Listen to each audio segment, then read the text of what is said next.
I am not a collector. I am a... Yeah, I might have a problem.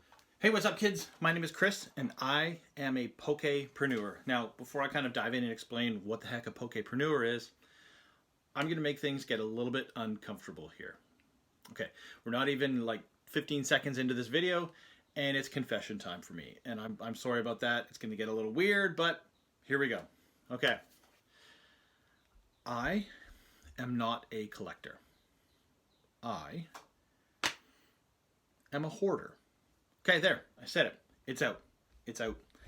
I'm a hoarder.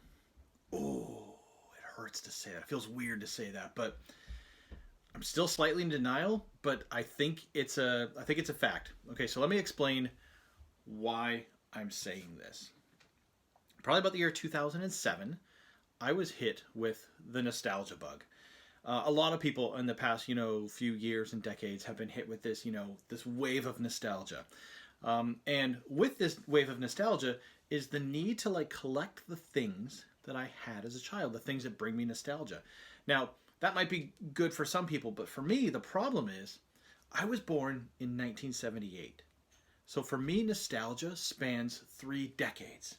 It spans the 70s, the 80s, and the 90s. I mean, the golden years of nostalgia for me is the 1980s. I mean, the toys and everything that happened in the 80s was just fantastic and absolutely amazing, right? But there's 30 years of stuff that gives me nostalgia. So what happened was when I got hit with the bug, I started, everything I found that kind of gave me even just the tiniest little sense of nostalgia, I acquired. I brought home. I kept in my house. I ran out of places to kind of, store it and show it and share it in my house. So I started keeping things, underneath my bed. I ran out of space under my bed. And I started shoving everything in my closet. Eventually in my closet, I ran out of space. I got myself a small storage locker. It was 5x8. So I really think, is it really small considering it was all filled with toys and stuff? So I had a 5x8 storage locker. I filled it. I ended up getting a storage container and filled that. And then when I finally moved from the old townhouse where I didn't have too much space to my current house, I filled the garage. And at that point, it's just like, yeah, I might have a problem.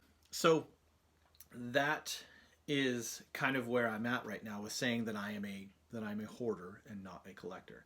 So anyways, year and a half ago, I just started purging everything. I sold everything that I had in my garage. You can see I kept a few things here and there. I've got, little Pokemon stuff right here, some Star Wars stuff up there.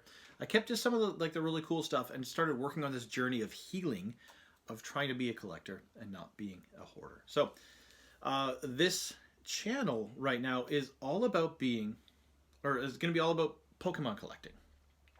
And hence I am calling myself a Poképreneur because I'm going to be collecting Pokemon, but in a Pokemon cards, I should say. But collecting in a very specific way that doesn't lead me to being in this hoarding situation again. So in order to do that, I have to collect in a very specific way. And I call it a Poképreneur because I'm going to be kind of running my Pokemon collection like a business almost. Business has strategy. It has purpose. And if a business isn't following its plan, strategy, and purpose, it goes bankrupt and it's not a business anymore. So here are the rules that I need to follow in order to be a Poképreneur, in order to make sure that this doesn't degrade back into hoarding. So rule number 1 is what I'm calling minimalist collecting. So what that means is when I'm collecting things, like with Pokemon cards, there's 25 years of history of Pokemon cards, right? And if I went through and just started to try to collect it all, hoarding is going to happen. So what I'm going to do now is I recognize that in Pokemon cards, the thing that I enjoy doing is playing the game and building decks. So for me, the minimalist collecting the rules for me is going to be I only collect cards that are currently in the standard tournament rotation.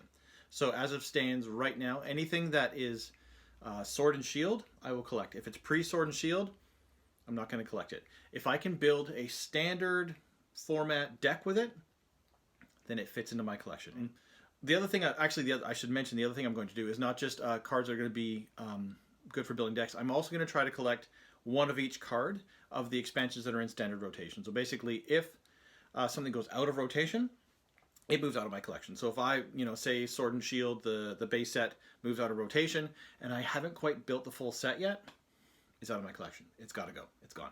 If I start keeping all that other stuff, that's going to lead down into hoarding again. So if you're collecting, if you're a Pokemon collector or whatever, you need to have limitations on what you collect. Otherwise, it becomes hoarding. So that's rule number one for me: is minimalist collecting. You gotta have rules and limitations, and those are mine. The next step is going to be what I call zero balance collecting.